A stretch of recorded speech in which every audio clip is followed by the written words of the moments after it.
오늘은 2년차 연구 주제인데요. 한국 사회 안정적 제목 소개해 주셨으니까 제가 북한 이탈 주민이 경험하는 일상적 폭력과 평화적 극복 역량이라는 주제로 2년차 사례 연구를 하고 있고요. 이게 제가 박사 논문 인터뷰를 하러 왔을 때 서울대학교에서 시작된 청년 우파 운동 트루스 포럼이라는 조직이 있습니다. 그래서 그 친구도 그 당시가 이제 박근혜 대통령 탄핵 기점이었기 때문에 그분들 대상으로 인터뷰를 하다가 이분들이 되게 독실한 기독교 신앙인들인데 저한테 물으시더라고요. 어느 편이냐? 우리 편이냐? 그래서 제가, 저는 장로교, 보수적인 장로교에서 자랐습니다. 라고 얘기하면 통과를 시켜주시는 거예요. 그 친구들이. 네, 인터뷰를 하면서, 근데 왜 평화학을 했느냐라고 물어서, 이 평화라는 프레임이 굉장히 프레임 속에 들어가 있구나. 정치적인 이 이념이 많이 섞여 있는 단어로 통용이 되는구나라는 생각을 했습니다. 그래서 2020년에 코로나 시국에 유럽에 좀 더 남기를 원하다가 이제 갑자기 귀국해서 한국에 자리 잡으면서 이 한국에서 평화가 너무 통일로 협소하게 이해된다라는 문제점이 있다. 그리고 너무 그러니까 좌파의 아젠다로 조금 프레임화가 됐다라는 것을 생각하면서 이 연구 주제를 점점 발전시켜 왔다고 보시면 되겠고요. 오늘은 좀 전반적인 제 연구 주제를 소개하면서 좀 대안적인 평화 개념도 좀 소개를 드리고자 합니다. 그래서 이 우리나라에서 평화 개념이 다양화되기는 했는데 여전히 그 소극적 평화, 적극적 평화 수준에 조금 머무는 것 같아요. 그래서 평화학계에서는 이미 좀 너무 당연히 예전 개념이긴 한데 요즘에 등장한 개념 중에 이 평화 연속체, 피스 컨티넘이라는 개념이 제가 그나마 강조하고 있는 평화 개념 중에 가장 근접한 아이디어를 제공한다고 보고 있고 제 연구의 기본 이론으로 지금 삼고 있다고 보시면 되겠고요. 이거의 핵심은 두 가지입니다. 그래서 평화는 정치적인 어떤 일시적인 사건도 아니고 어떤 고정된 상체도 아니고 계속 동적으로 변화하는 과정이다. 그래서 다이내믹 프로세스라는 점을 강조하는 것이고요. 그래서 이 두 번째 이 평화 연속체의 개념의 핵심은 그러니까 이게 갈등 전환 이론, conflict transformation 이론에서 나오기도 했는데 완전히 평화 상태는 없다는 거죠. 사람이 사는 사회는 항상 갈등이 있잖아요. 부부 사이에도 연인 사이에도 갈등이 있듯이 인간 사이에서 갈등은 피할 수 없대.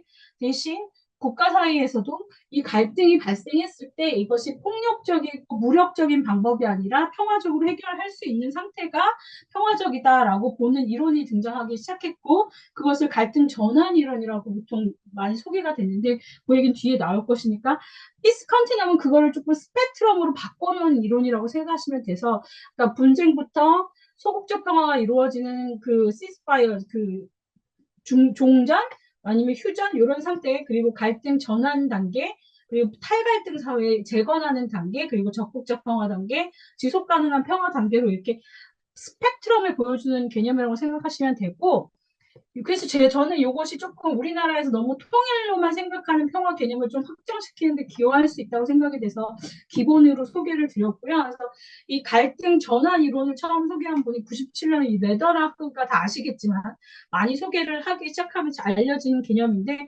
그 평화의 지속성을 가지려면 어떻게 할까라고 봤을 때 이 분쟁 전환이라는 개념이 들어오기 시작했고 여기서 강조한 것들이 다양한 행위자가 참여해야 된다는 건데 그래서 이 고위층 리더십, 중간층, 그러니까 당연히 고위층은 정치인이나 군사 지도자들 같은 사람들이 정치적 차원의 변화를 이끌어야 되겠지만 이 중간층, NGO 지도자라든가 종교 지도자 그리고 우리가 모여 있는 학계 사람들 대화라든가 평화 교육이라든가 중재하는 역할들은 참여해야 된다. 그리고 풀뿌리 리더십도 강조합니다. 그래서 이 로컬 커뮤니티의 기본을 둔 리더십들 그리고 심지어 그 전까지 이 개념이 나오기까지 여성이라든가 청년들은 주로 분쟁의 피해자로만 묘사가 됐었는데 이분들이 평화의 주체가 될 수 있고 참여해야 된다. 그래야 평화의 지속성이 확보가 된다. 그래서 이분들이 주로 활동하는 영역은 공동체 간의 화해, 그 트라우마 치유, 그 다음에 일반 이제 분쟁 이후에 생활 그 지원하는 거, 경제적인 지원하는 거 이런 것들을 영역을 구분해서 다양한 행위자가 참여된다는 것을 강조한 것이 이 다층적인 갈등 전환 개념이고요.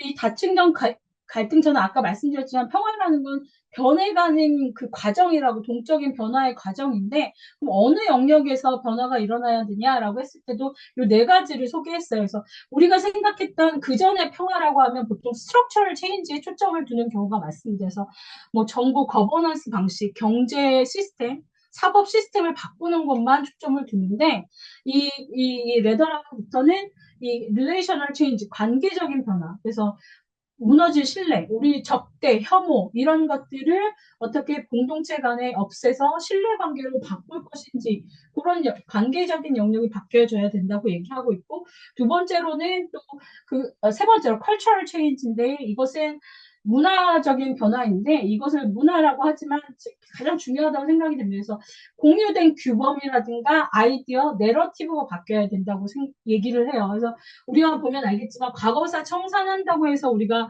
역사 내러티브 가지고 많은 논쟁이 있었잖아요. 역사 인식이 다르기 때문에 또 우리가 화해하고자 만든 과거사 청산 작업이 또 분쟁을 낳는 갈등의 씨앗이 되는 그런 그 악순환을 많이 보게 되는데, 이분들은 그 내러티브, 역사를 보는 그 내러티브가 너무 상대를 적대하고 혐오하는 것보다 조금 공유된 규범을 나누고 그들을 이해하는 방식으로 바꿔야 된다라고 얘기하고, 또 그러다 보면 개인적인 차원의 변화도 필요하다라고, 당연히 이제 트라우마 치유하고 개인들의 주체성을 가지고 변화를 일으키는 그 주체라는 걸 굉장히 강조합니다. 그래서 저는 이런 내용들이 조금 평화의 개념을 다 아시는 거지만 바꾸는데 중요하다고 생각 들고, 우리도 통일 준비할 때 제가 처음에 서울연구원으로 지금 귀국하자마자 거의 서울시의 평화 정책을 연구하는 걸 많이 했는데, 그때 많이 받은 질문이 서울시가 도대체 평화에서 무슨 일을 할 수 있느냐라고 서울시청 공무원들이 많이 물어보시더라고요. 그래서 평화는 정부가 하는 거지, 통일도 정부가 하는 거지라는 인식이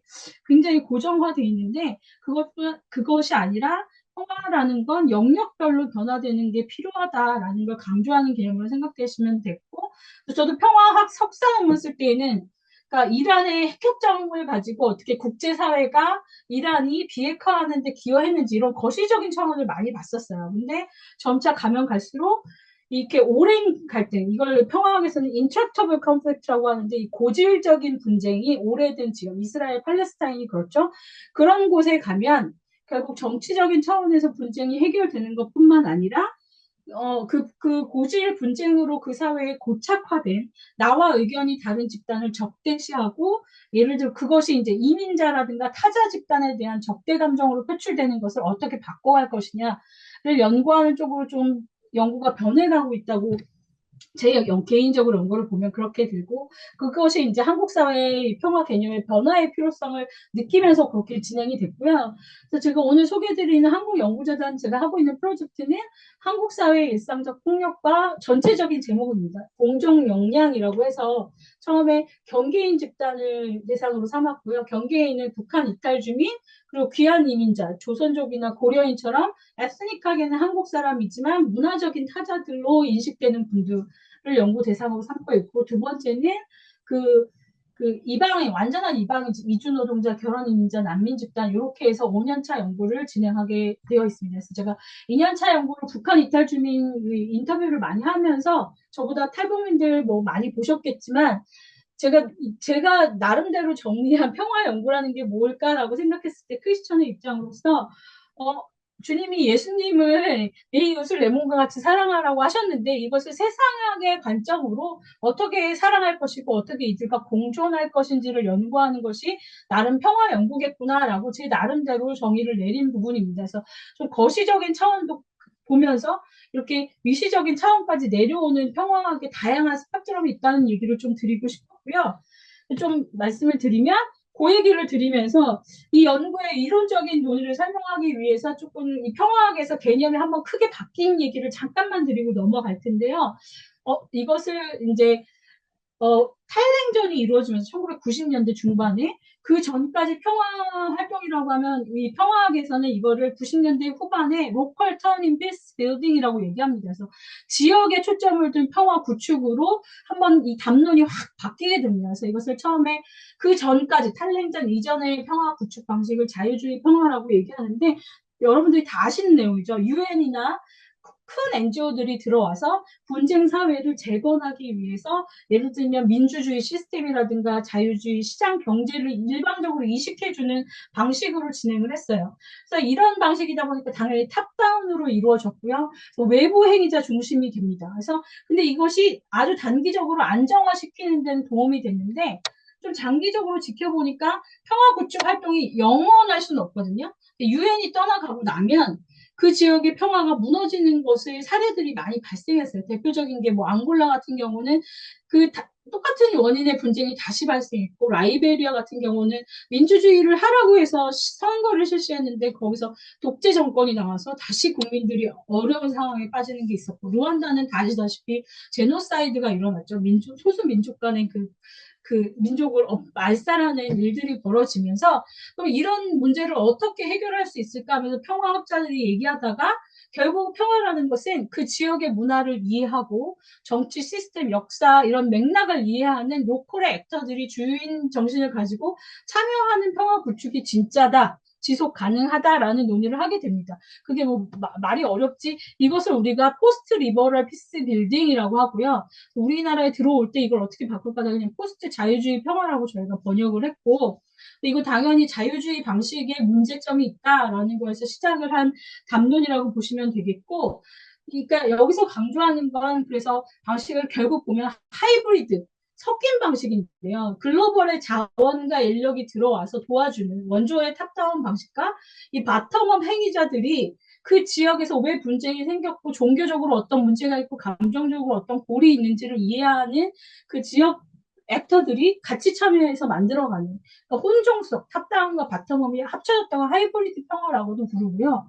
이 하이브리드 평화가 들어오면서 그런 평화를 만들어가는 과정에는 가장 큰 변화가 다양한 경로가 있겠구나. 한 가지 방식으로 뭐 민주주의를 해, 선거를 해 이렇게 제도적으로 주는 것이 중요하지 않구나라는 의식이 들어가기 시작했고요. 그러면서 중요한 개념이 로컬이 이거를 오너십, 주인 정신을 가진 평화 구축이라고 해서 가장 중요한 개념이 로컬 오너십입니다. 그래서 제도를 민주주의 제도, 경제 제도 시스템을 안착하는 것 중심에서 사람이 중심이 되는 평화 구축으로 바뀌었다고 보시면 되겠고, 그래서 지역 주민이 주인 정신, 행위 주체성을 에이전시를 갖는 거, 주인 정신을 갖는 거, 그 지역의 경험이 살아있는 평화 구축 활동이라고 생각하시면 되고, 이런 것들이 결국은 지속 가능성이 있더라.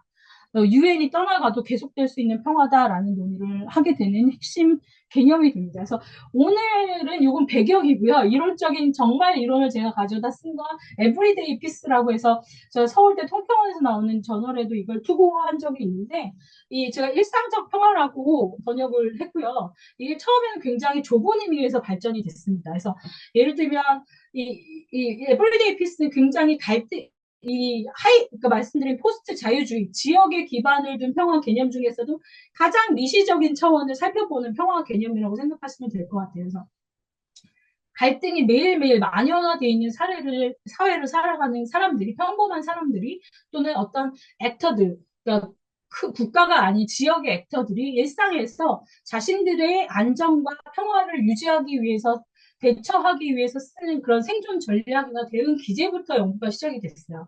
예를 들면 이스라엘 팔레스타인이 섞여 사는데 국가 간에는 그렇게 큰 갈등이 있는데 이들이 어떻게 섞여 살 수 있을까를 연구하게 된 거죠.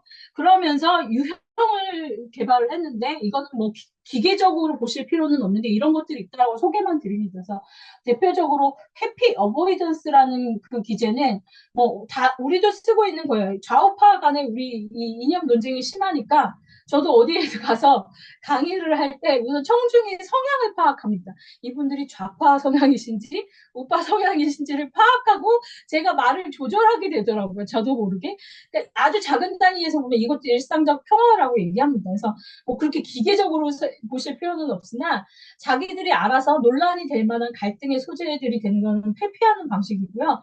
이 앰비기위티 모험 유지는 그러니까 북아일랜드 같은 경우는 신교도 구교도가 섞여 살았거든요. 그 한 시 안에서 영역 안에서 그러니까 시장 가면 마주치는데 그때 그러니까 물론 액센트를 보거나 하면 서로 구분은 되긴 하는데 그걸 자기 스스로 가장 뭐 자기 정체성을 감추는 거예요.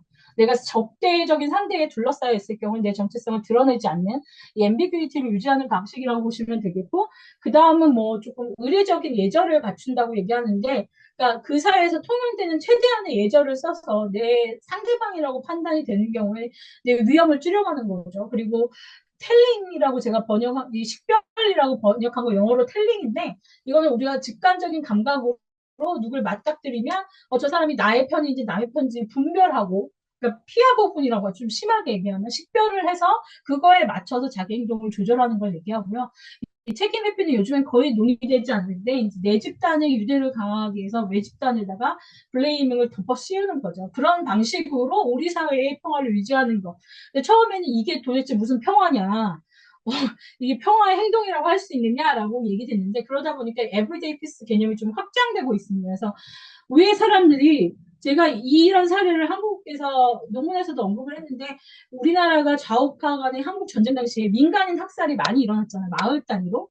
그래서 국가에서 좌파에 부역한 사람들 다 죽여라는 명령이 내려왔을 때 굉장히 많은 학살이 일어났는데 드물지만 어떤 마을에서는 학살이 하나도 안 일어난 거예요. 그래서 그 사례를 조사한 거 보니까 이장님이 개인적으로 선택하신 거예요. 나라에서 다 죽이라고 했는데 나는 내 이웃이니까 죽일 수 없다라는 판단하에 자기의 위험을 감수하고도 그 사람들을 살려준 케이스들이 나오는 걸 제가 보고서를 읽어봤거든요. 그래서 이런 것들이 한국 사회에서 예를 들자면 에브리데이 피스 개념에 가장 가깝다라는 생각이 듭니다. 그래서 어떻게 왜 그럼 사람이 자기 경제적인 손해나 자기 위험을 감수하면서까지 왜 이런 평화를 지키려고 하느냐. 그래서 요즘에는 에브리데이 피스가 그 근본적인 평화적인 사고나 추론의 방식까지 연구하는 걸로 확장이 되고 있는데 거기서 얘기하는 건 인간은 기본적으로 사회성, 포회, 연대와 같이 평화적인 관계를 지향하는 본성이 있다. 그래서 이분들이 얘기하는 건 평화라는 건 우리가 나 말고 서로 다른 생각을 가진 다른 인간 존재로 구성된 세상에 살아가고 있다라는 걸 인정하는 것부터 시작될 수 있다라고 얘기합니다. 그래서 굉장히 미시적인, 거시적인 관점의 평화를 기대하시는 분들에게는 좀 도움이 안 되는 얘기긴 하지만 이런 평화 얘기들이 있다라는 얘기고요. 그래서 제가 에브리데이 피스 개념을 가지고 탈북민의 한국 정착기를 좀 보고 있다라는 말씀을 드리고 싶은 것이고 두 번째로 제가 보고 있는 이론적인 토대는 everyday violence입니다. 그래서 비슷한 이름은 거의 유사한데 전혀 다른 뿌리에서 발전된 이론이고요. 일상적 폭력이라는 것은 너무 폭력적인 행동들이 반복적으로 그리고 다양한 상호 쪽에서 계속 되다 보니까 피해자조차 이 정도는 기본이지 이 정도는 정상이야라고 인정하고 넘어가는 폭력을 일상적인 폭력이다라고 얘기합니다. 그래서 일상적인 폭력이 대표적인 예가 과거의 여성차별. 예를 들면 여성들은 맞아도 되고 그리고 인종차별, 흑인은 때려도 되고 이랬던 것들 그 사회에서 당연하게 여겨졌던 폭력들을 일상적인 폭력이라고 하고요. 그래서 이것들 물리적인 폭력도 있지만 비물리적인 폭력을 다 포함하는 개념이고 주로 최근의 연구의 특점은 이 정상적인 사회에서는 주로 사회적인 배제 그리고 미묘한 아주 폭력인가 아닌가 미묘한 폭력 예를 들면 차별이라든가 배제 낙인 찍기 등의 형태로 나타나는 폭력을 연구하는 거라고 생각하시면 되겠고 그래서 주로 젠더 연구자들이 많이 했던 것이기도 합니다. 근데 요즘에 많이 나타나는 건 난민 캠프, 유럽의 난민 캠프 같은 데서 다양하게 폭력적인 상황이 많이 발생하는데 그것이 어느 정도 난민 캠프에서 허용되고 넘어간다는 거죠. 그래서 그런 것들을 연구하는 거 개념이라고 생각하시면 되겠고 우리도 대표적인 사례가 왕따잖아요. 예전에는 왕따가 폭력이라고 생각도 못 했었는데 요즘에는 학폭으로 처벌을 받잖아요. 그래서 이것이 굉장히 미묘하지만 피해자한테 주는 심리적인 고통, 신체적인 고통이 상당하다. 그래서 이것을 폭력으로 인정해야 된다라는 논의들이 되기 시작했고 요거 분류는 옆에 표를 되게 정상적인 사회에서는 보통 미묘하게 이루어지기 때문에 주로 사회적인 배제를 연구하는 분들이 많이 얘기를 하고요. 그 유형을 분류하는 것인데 그건 뒤에 가서 이제 제가 사례를 소개하면서 좀 말씀을 드리도록 하겠습니다. 그래서 이렇게 심리학자들이 주로 연구해서 분류를 이렇게 했습니다. 우리가 어떤 식으로 미묘하게 폭력을 행사하고 있는지를 살펴보는 거라고 생각하시면 되겠고 제가 2년차 연구로 이거를 했다고 말씀드렸는데 사실 탈북민을 연구하면서 우리가 숫자를 많이 접하는데 제가 이건 숭실대 그 김희혁 교수님이 탈북민 강의하신 데서 힌트를 좀 얻어왔는데 탈북민이 34,000명 정도 됐는데 이 숫자를 뭐랑 비교할까라고 하시다가 찾은 것이 우리나라 편의점 점포수더라고요. 그래서 CEO와 GS25 이것이 가장 업계 1, 2위인데 이거 합치면 한 3만 5천여 개 정도 된다고 얘기해요. 그래서 우리가 길 가다가 CEO와 GS25 너무 자주 보는데 사실 탈북민이 그만큼 많다는 얘기거든요. 우리 주변에. 근데 사실 2023년 민주평등 보고서 보면 78%가 우리 국민의 탈북민 접촉한 경험이 없다라고 얘기합니다. 그만큼 우리 주변에 많이 들어와 있지만 여전히 낯선 이웃이라는 문제점을 가지고 이 접근을 좀 했다는 거. 근데 이들이 존재는 하고 있기 때문에 이들이 당하는 것들이 어떤 것들을 당하고 있다고 본인들이 느끼는지 그것을 그리고 어떻게 대응하고 있는지를 좀 올해 사례조사를 했다고 보시면 될 것 같아요. 그래서 제가 연구한 심층 인터뷰를 좀 했고요. 처음에는 장기 거주자와 중기 거주자를 구분했어요. 그래서 10년 이상과 10년 이하로 나눴었는데 인터뷰를 주로 중장기를 하다 보니까 그분들 사이 얘기하시는 게 5년 지나면 별 차이가 안 느껴지고 한국 사회에 어느 정도 적응이 끝난 상태라 본인들 스스로 얘기하셔서 나중에 인터뷰하면서 장기 6년 이상으로 나눴고요. 그리고 5년 이하 아주 짧게 그러니까 코로나 시기에 입국하신 분들 그런 분들은 얼마 많지 않은데 그렇게 해서 한 13분 정도를 제가 인터뷰를 했습니다. 그래서 한국 사회에 정착하면서 겪었던 다양한 형태의 배제, 본인들이 어떻게 당했다 그러는데 조금 내가 차별을 받는구나라고 느꼈던 지점들을 여쭤봤고 그거에 어떻게 대응해 왔는지를 인터뷰했고요. 여기 있는 것들은 다 가명을 사용했습니다.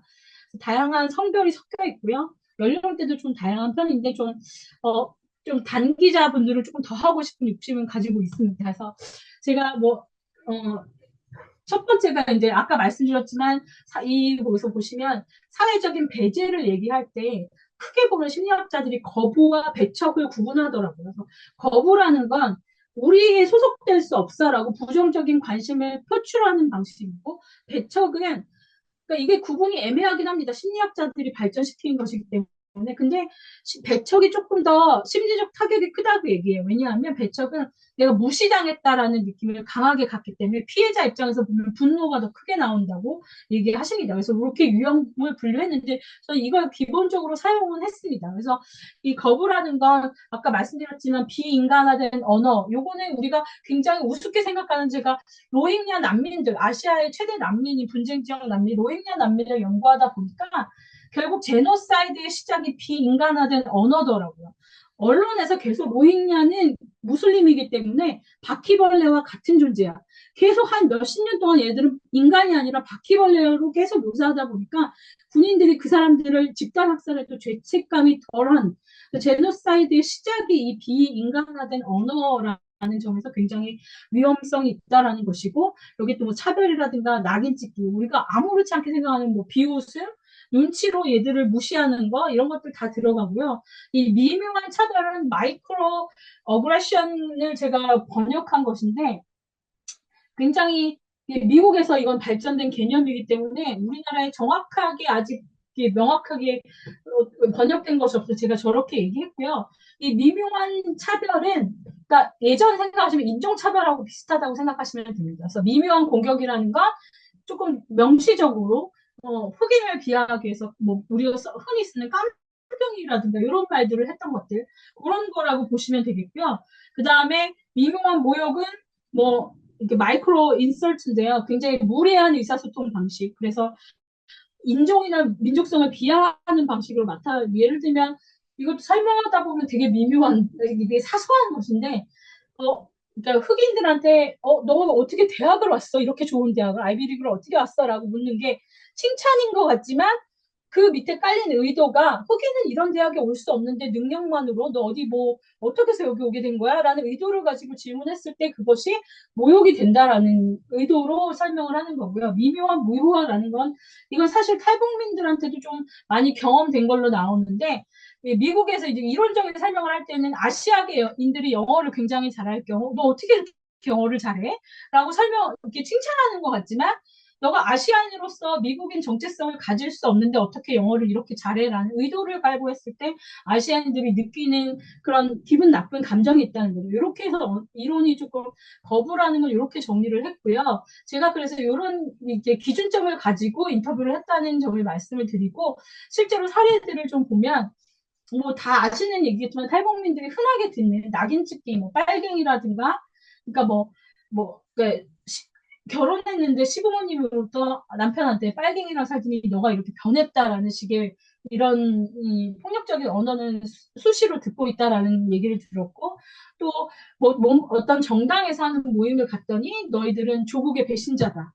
라는 얘기들을 탈북민을 향해 흔하게 하시는 걸 듣고 상처를 받았다라는 인터뷰도 있었고, 또 미묘한 무효화의 사례 같은 경우는 이 청년은 탈북민이긴 한데 탈북민 단체, 이게 직업 소개해주는 단체가 아니라 본인이 한국에서 고등학교 교육을 받고 스스로 잡 사이트를 통해서 지원서를 넣고 취업을 하고자 했던 거예요. 그런데 일단 이력서만 보고 오라고 해서 갔더니 나중에 얘기를 듣더니 북한 사람이라 외국인이라서 안 된다고 얘기를 했다는 거야. 그래서 본인이 느낀 건 난 여권이 있어도 외국인 취급을 받는 내가 한국민으로서 유효한 정체성이 무효화되는 그 경험들을 하면서 그래도 이게 합법적이지 않고 나는 여권이 있는데 왜 안 되냐라고 따지지 못했다. 왜냐하면 탈북민으로서 문제를 일으키고 싶지 않아서 그냥 참고 말았다라는 대응이 있더라고요. 그래서 이런 사례들이 그러니까 분명히 여건이 있음에도 불구하고 너는 외국이니까 안 된다. 이런 식의 이 라인을 긋는 것들이 여전히 있다라는 걸 좀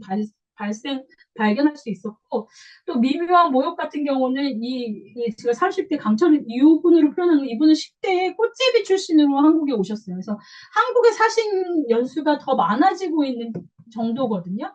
근데 이분이 느낀 거는 북한을 바라보는 시선이 변한 게 없다라는 거죠. 결국 북한에서 왔다 그러면 뭐 예전의 얘기긴 한데 결국 사람 잡아 먹어봤냐, 굶어봤냐, 며칠까지 굶어봤냐, 뭐 이런 부정적인 것부터 논의가 들어오고 그러다 보니까 뉴스 같은 데서 20, 30년 전 영상을 계속 틀어주는 것들을 볼 때 북한 사회는 변하는데 한국에서 북한을 바라보는 시선은 변하지 않는다.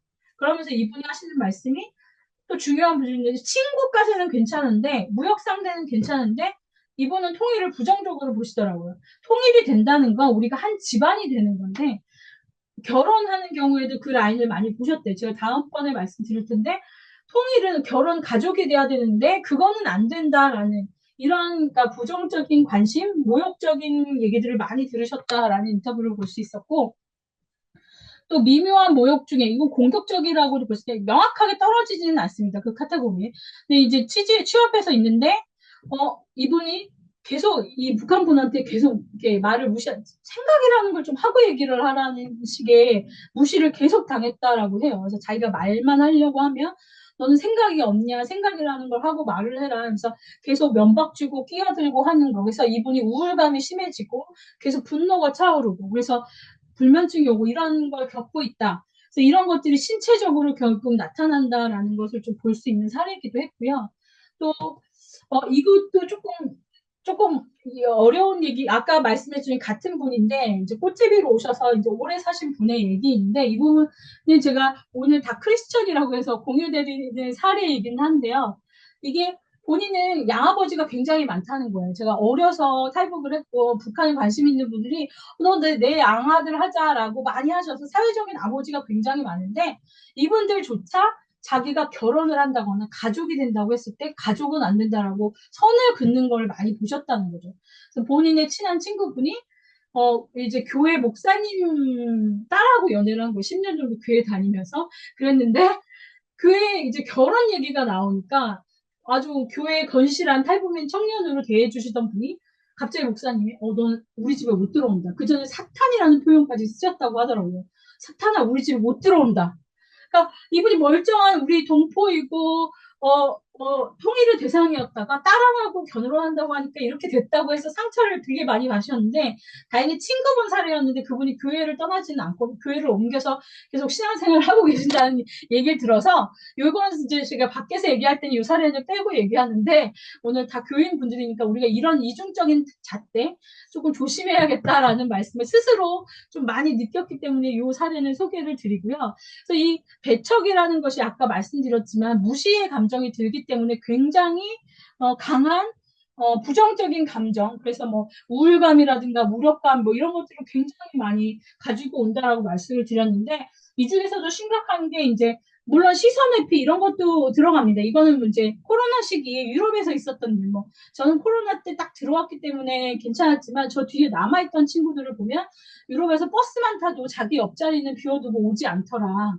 굉장히 모욕감이 느껴지는 거죠. 그 바글바글한 자리 중에 자기 옆자리만 오지 않는 거, 시선을 마주치지 않는 거, 이것도 무시당했다는 느낌 때문에 배척이 들어간다고 볼 수 있는데, 탈북민들이 겪으시는 배척은 주로 정보 배제.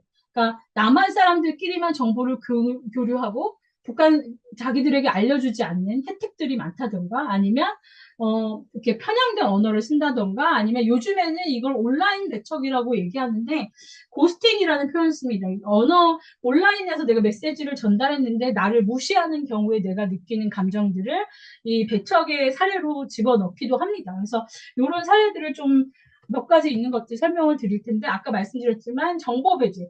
자기들끼리는 고용보험 타먹으면서 자기한테는 안 알려주고, 자기하고 탈북민 와이프한테는 정보를 알려주지 않아서 나중에 듣고 굉장히 분노했다라는 사례도 있었고, 또 자녀들을 배척시키는 경우에 분노가 굉장해서, 탈북민이신데 남한 분하고 결혼하셨는데 유치원에서 저 엄마가 북한 사람이다라는 소문이 돌면서 아이들을 놀지 못하게 만드는, 그리고 다음 유치원을 또 옮겨서 원장님께 특별히 부탁을 드렸는데 원장님 자체가 자기를 차별하는 걸 경험하고 나서 굉장한 분노를 느꼈다라고 얘기하시고요. 또 정서적인 배척도 있는데, 제가 이거 인터뷰했을 때가 윤석열 대통령 탄핵 기점이었기 때문에 더 정치적인 얘기들을 많이 하셨어요. 근데 자기는 굳이 거기에 끼고 싶지 않아서 같이 윤석열 대통령 욕을 하지 않으면 자기를 몰아가더라. 너 우리랑 반대편이냐?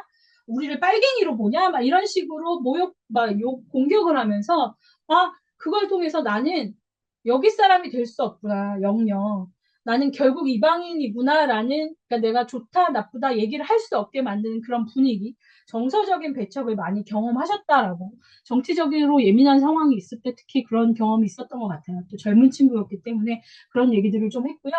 그리고 이거는 공통적으로 다 하셨던 얘기인데, 아직 제가 이걸 논문으로 만들지는 않았기 때문에 어디에 분류할지 명확하지는 않은데, 처음으로 북한 출신인 걸 아는 순간 북한식 표현으로 깔아본다라는 얘기를 많이 하시더라고요. 무시하는 눈빛이 변한다라는 표현을 많이 하셨는데, 그러니까 자기가 상대적으로 우월하다라는 그 느낌을 가지고 그거를 어떻게 나타나니까 본인들이 눈치가 빠르다는 얘기도 하시지만, 말을 할 때 우리 한국에는 이렇게 해요. 한국 사람들은 이렇게 해요. 라는 식으로 계속 얘기하는 것들이 굉장히 반감이 생긴다라고 얘기하시고, 분노가 내가 자기보다 더 많은 것도 아는데 이렇게 가르치려는 태도에서도 분노를 많이 느꼈다고 얘기하시고, 이 친구가 이제 20대였고 아직 5년이 채 안 된 이제 대학생이었는데, 이제 탈북했다고 하면 이제 많은 자리에 초청을 하는데, 북한에서 왔으니까 밥 사줄게라고 무조건, 그러면 취향을 존중하지 않으신다는 거. 자기 밥 먹기 싫은데 억지로 먹이신다는 거. 친절한 마음인 건 알겠는데,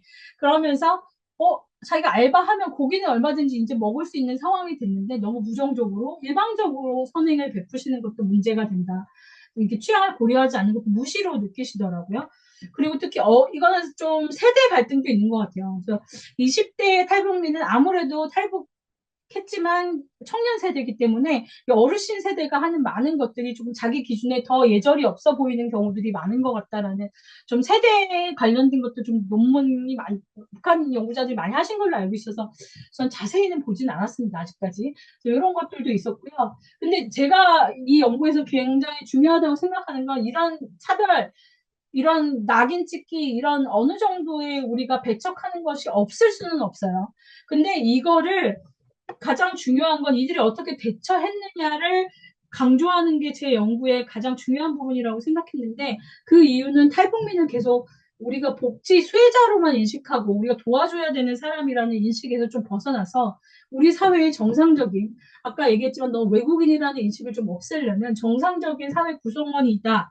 그리고 동시에 우리 사회 평화를 만들어가는, 일상에서의 우리가 같이 어울려 살 수 있는 환경을 만들어가는 굉장히 주체적인 행위자라는 걸 강조하려고 보다 보면 이것이 굉장히 중요하다고 느꼈고요. 근데 대부분 잘 적응하신 분들을 보면 그냥 타고난 사회성이 굉장히 좋다. 그리고 북한에서도 좀 사회 경험을 많이 하신 분들이기 때문에 처음에는 그냥 일반적으로 이런 일을 겪었을 때 참았다라고 하시더라고요. 이제 하나원에서 배운 것도 참아야 된다고 했고, 자기들이 눈치가 빠르기 때문에 항상 참는 게 습관이 됐다라고 하시면서, 어느 정도 적응이 된 다음부터는 자기 사회성을 발휘해서 자기가 도움을 받아야 될 경우 가면 항상 연차를 신청하는 경우도 모르잖아요. 잘 모르실 때 그때 음료수라도 하나 챙겨주면서 부탁을 하고 사회성, 관계를 만드는 걸 하시더라고요.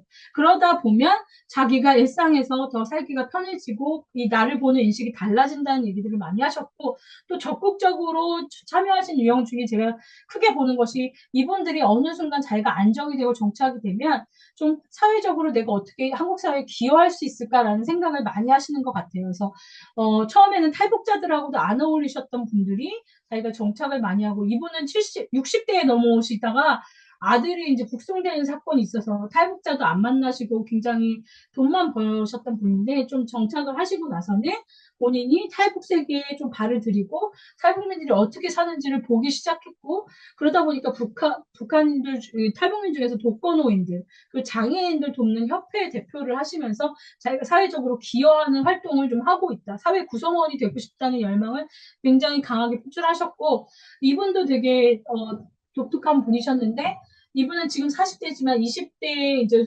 혼자 넘어오셔서 남한분하고 결혼을 하셨고 어느 순간 자기가 이분은 감사함이 굉장히 크게 작동하시는 분이셨는데 우리에게 국적을 그래도 중국에 오래 있다 오셔서 너무 감사하다는 생각에서 사회통합을 해야겠다.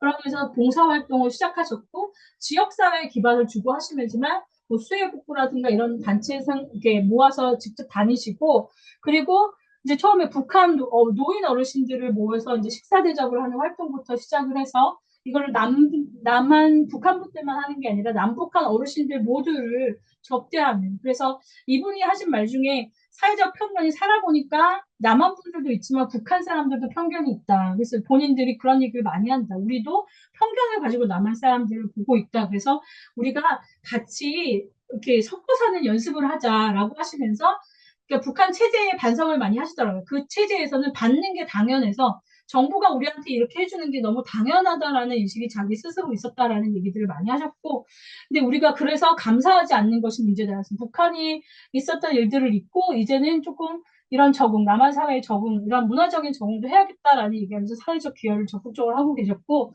이 20대 청년 친구는 굉장히 빠르게 적응한 케이스인데, 이분은 드라마를 많이 보고 오셨기 때문에 그 내려올 때부터 한국에서 내가 최하층일 거다라는 인식을 갖고 오신 거예요. 그래서 빠른 인식을 좀 하셨더라고요.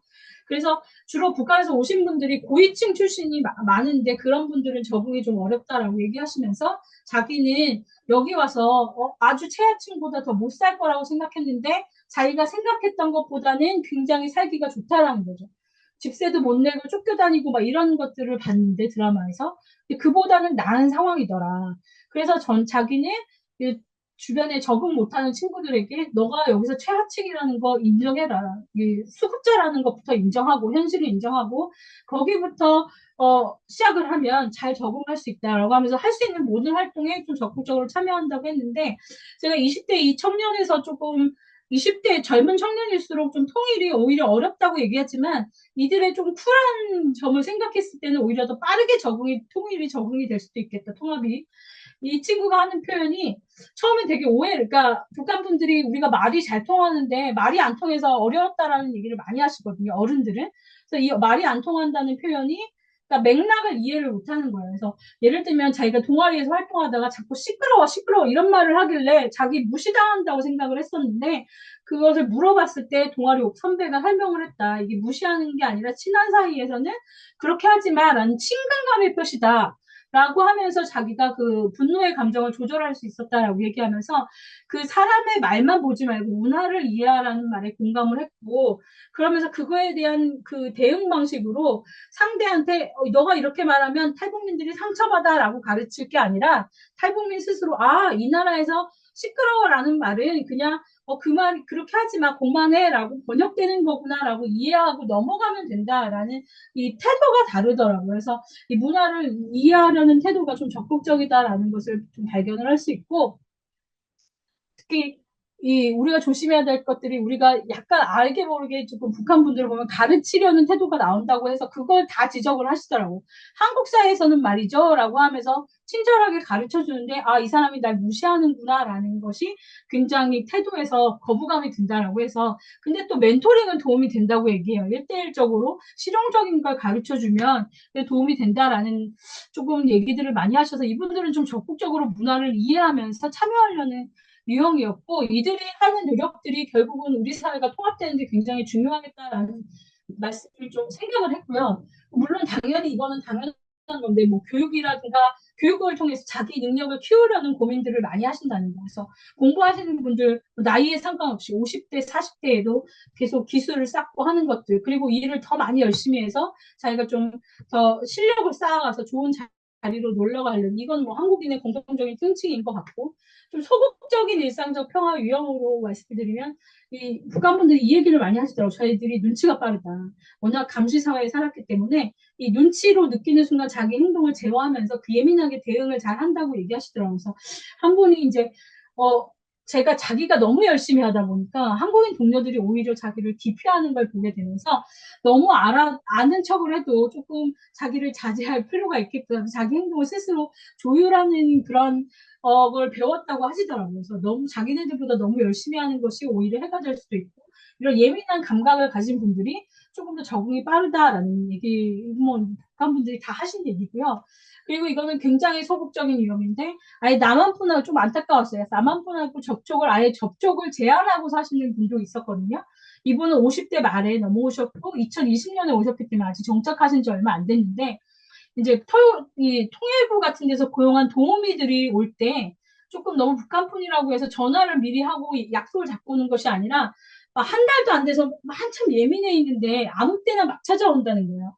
그리고 연구한다는 목적 하에서 너무 여러 가지 꼬치꼬치 물어보는 게 나를 감시하나라는 느낌을 받으셨다는 얘기를 하시면서 그래서 자기는 오히려 무서워서 그때부터 한국인을 만나는 걸 안 하고 있다. 그래서 식당도 안 가고 오히려 자기 혼자 만들어 먹고 이렇게 좀 폐쇄적으로 사시는 분도 봤어요.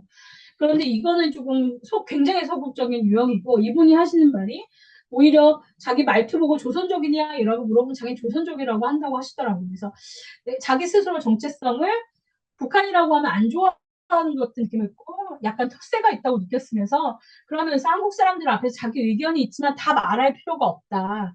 그러니까 대화를 아예 안 하고 신경을 안 쓰는 것이 더 편하다고 느끼면서 이분들보다 자기가 좀 더 낫다고 스스로 낮춰보는 것이 속이 편하다라고 얘기하시는데 아무래도 노년층이시기 때문에 적극성이 좀 떨어진다고 볼 수 있고 안타까운 케이스를 아까 그 남북한 노인 어르신들 그 식사 대접하는 봉사활동하는 분하고 연결을 시켜드렸거든요. 조금 그래도 나가서 활동하셔야 된다라고 하면서 이런 유형도 있었는데 이분이 또 그거에는 가시도 뉴스를 혼자 그렇게 보시면서 그 태극기 집회 같은 데 가면서 동질의식을 되게 많이 느끼셨다고 하시더라고요. 나름 사회활동을 시작하셨는데 그 집회를 통해서 자기가 가서 그래도 의견을 좀 말할 수 있고 이런 것들을 하시면서 조금 안타까운 케이스긴 했습니다만 그래도 나름 사람들이 어떤 땅에 떨어져도 거기서 자기가 적응하고 살려는 그런 일상적인 평화의 기제들이 다 있다라는 것을 좀 설명하는 차원에서 이런 얘기들, 이런 인터뷰를 했던 걸 소개를 드리고요. 시간이 뭐 얼마나 되는지 모르겠으나 이제 마무리하겠습니다. 좀 많아진 것 같아서. 그래서 제가 이 연구를 했다는 거는 아까도 말씀드렸지만 평화가 너무 저도 이렇게 국제 정치적인 차원의 평화를 많이 처음에 연구를 많이 했는데 너무 그쪽으로만 몰리다 보니까 우리가 통일 준비를 하는 것이 너무 제도적인 차원의 여전히 일국가 체제로 갈 거냐, 연방 체제로 뭐 이런 논의들만 되다 보니까 실제 논의들하고 좀 떨어져 있다라는 느낌이 들어서 한국 사회가 이런 일상적인 폭력이 만연한 사회라는 거. 근데 우리가 이미 다문화 사회로 가고 있잖아요. 근데 이 다문화라는 말 자체로 인한 차별조차 있다라고. 다문화로 낙인이 찍히면 약간 떨어지는 그런 아이들에게 낙인이 찍히는 문제들도 많이 있다고 들었기 때문에 평화 인식이 좀 전환이 필요하다. 그래서 우리 안에 들어온 많은 타자들을 향한 고정관념, 낙인 찍기, 언어 폭력이 명백한 왕따와 같이 폭력이라는 인식을 좀 해야 할 필요가 있고 그거를 우리 스스로 자제하는 것이 필요하지만 유럽에서 보시지만 결국 이 문제는 해결되기 어려운 것 같아요. 정치인들이 계속 이거를 이용하기 때문에 완전히 소멸된 사회는 이룰 수 없기 때문에 저는 일상적인 평화가 그래서 중요하다고 생각합니다. 그래서 이 원주민 그리고 이주해온 이주민들이 다 평화의 주체자라는 스스로 인식이 개선이 될 때 내 스스로 이걸 안 하고 평화를 만들어간다는 인식이 이루어지는 것이 굉장히 중요하다라고 생각을 했고요. 그렇게 될 때 우리가 타자를 보는 인식이 우리 복지의 우파가 유럽에서 급성장한 이유가 저들이 우리의 복지를 다 가져간다는 생각인데 그 인식을 좀 바꿀 필요가 있는 이들이 복지만 가져가는 것이 아니라 우리 사회에 기여하는 부분이 있다. 일상적인 평화를 만들어가는 주체로서 다양성을 확보하기 위해서 이들이 하고 있는 노력들을 좀 강조하고 그리고 이런 노력들이 결국 통일사회를 만들어가는 밑거름이다라는 담론을 좀 형성할 필요가 있겠다라는 하면서 이것이 결국 한반도 통일 준비가 되지 않을 것인가. 정책과 제도를 만드는 것도 중요하지만 통합 교육도 변해야 되고 이 개인을 평화의 주체자로 인식하는 우리 인식의 전환이 좀 필요하겠다라는 개념에서 이 연구를 지금 하고 있는 중이다라는 말씀으로 제 발표를 마치도록 하겠습니다. 감사합니다.